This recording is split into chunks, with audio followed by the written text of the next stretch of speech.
Here for this month's live Healthy Parenting Connector episode. I am here as my own expert to help you raise healthy, independent adults because you know what? Sometimes raising kids is about the parenting decisions we make. Sometimes raising healthy, independent kids is about how we take care of ourselves and our schedule. And sometimes simplifying your schedule, creating routines, and particularly saving time in the kitchen and simplifying your time in the kitchen can be what you need to keep sane, right? And a sane parent is a better parent. We make better decisions. So, for the sake of your kids, here are some recommendations and yourself for the sake of your kids and yourself. Here are a couple recommendations that I have just made as habit and that I've learned over the last 17 plus years of both parenting and eating real food, as in whole foods, simple ingredients, as clean as possible. Okay, we're going to talk first about grocery shopping, then about lunches, and then about breakfasts. So, when it comes to grocery shopping, I have three ideas for you to go to the grocery store less. In fact, my challenge for you is straight up try grocery shopping every other week. This seems like it might be really hard. Some of you might have a habit already of grocery shopping once a week. And if that's a perfect simplified schedule, that's awesome. It's actually great to have Mondays our grocery day. You know when it's coming, it's in your schedule. You know as you're running out of things that you have X number of days before you're going to get to the grocery store. But I know that many people are running to the grocery store willy nilly here and there for one ingredient they need for dinner or a couple things they need for the next day, or oh my goodness, we ran out of stuff for lunches.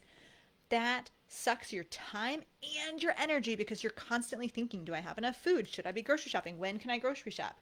If you can systematize and routinize that, it is so much better. So try, maybe, if it feels like a fit for you, try the challenge of only grocery shopping every other week.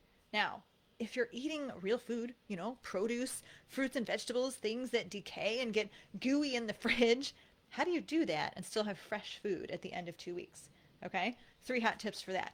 First, you want to buy both short lasting vegetables and long lasting fruits and vegetables. So, for example, on week one, your salads are going to be made up of lettuce.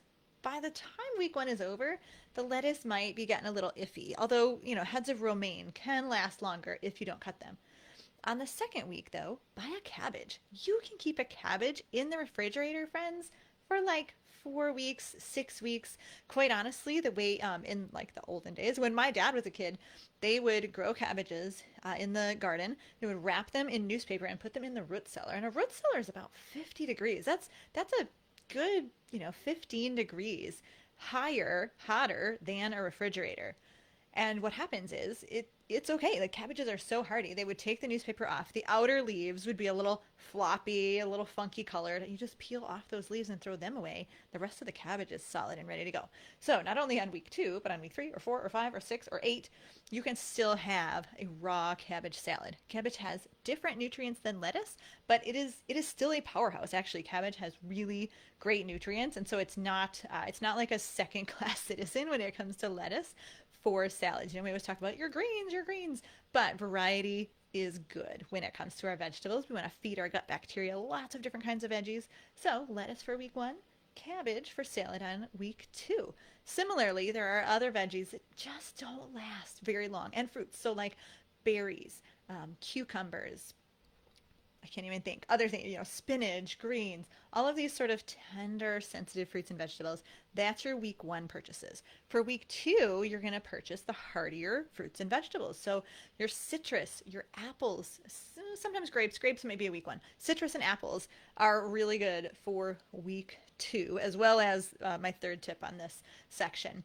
When it comes to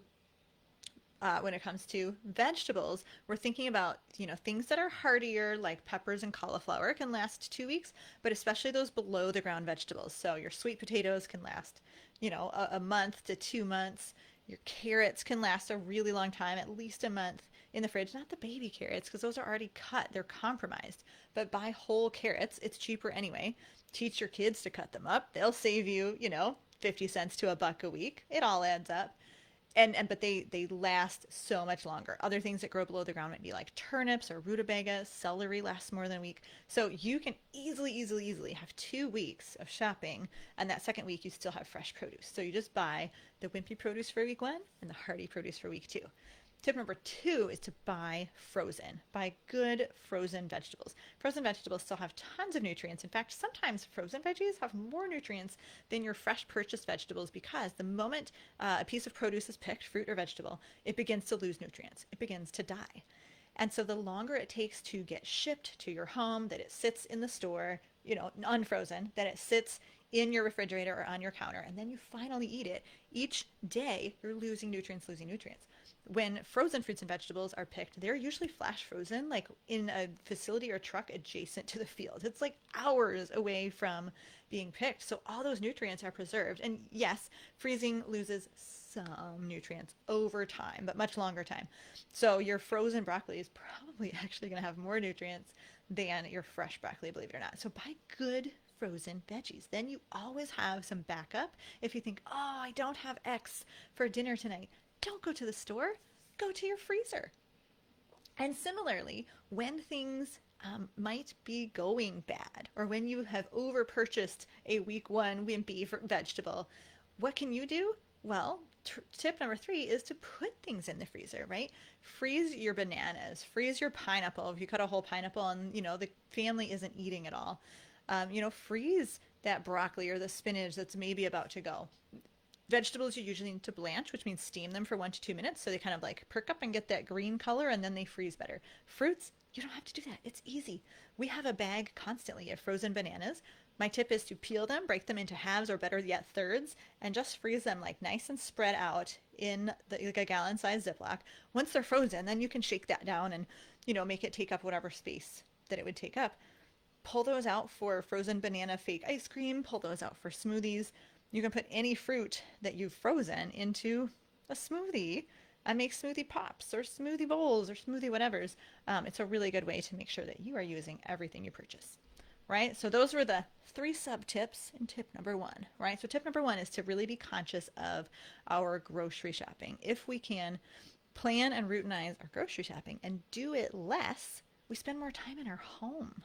We spend more time with our kids. We spend more time, able to tackle our to-do list because we're not driving all over tarnation. Number 2 is a time-saving tip for lunch packing. This is for those of you whose kids will, leave the house to go somewhere, whether it's school or a field trip or homeschool, a co-op or whatever. Think about at the aftermath of dinner, right? When dinner is finished, the family has walked away. When I look around, the aftermath of dinner is just food everywhere. We've got our salads out and our toppings and our dressings and our dip and our raw veggies and multiple items we've served for dinner. Well, guess what? Have your kids grab their lunchbox containers and walk around, and at the very least they can pack some raw veggies or some dips, some salads, and at best you might have made something for dinner that tastes good cold, right? Like leftover roast beef, leftover chicken, any of your, any meats to me are great cold. My kids will eat, beans and rice dishes, cold pasta. I've trained them to eat cold food. So I luck out that about half of our meals we can just pack right at dinner time, and that saves so much time of like just the busy work of getting things in and out of the fridge and scooping something out with a spoon and be like, oh, I gotta put this spoon in the dishwasher. It's little things, it's moments, but it saves those moments, and it saves your like emotional drain of, did I pack the lunch? What should I pack for lunch? Do I need da da da da da? And in the morning, anytime you've packed the lunch the night before, or the children have packed the lunch, better yet, taking responsibility for themselves, choosing their portions, getting more invested in what they eat, your morning self is so much more calm and peaceful, so much happier with your, previous day self than when you're rushing in the morning and like, oh, we got to grab lunch and this and that, right? When you're not rushing, you're going to be more likely to stick to your real food, healthy food standards.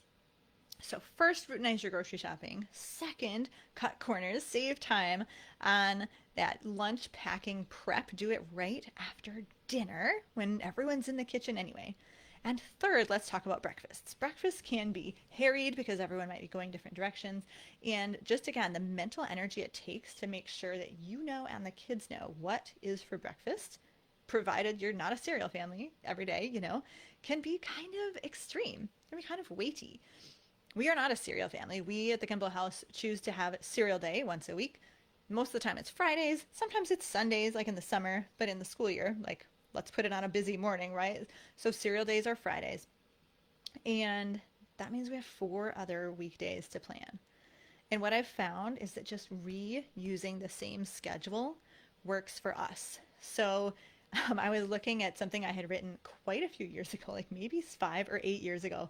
And I was a little bit shocked to realize that we still are sort of using the same cadence. We go away from it sometimes, but my daughter, who's a 14-year-old freshman, Leah asked at the beginning of the school year because she gets up first. She has more hair and makeup to do than everyone else.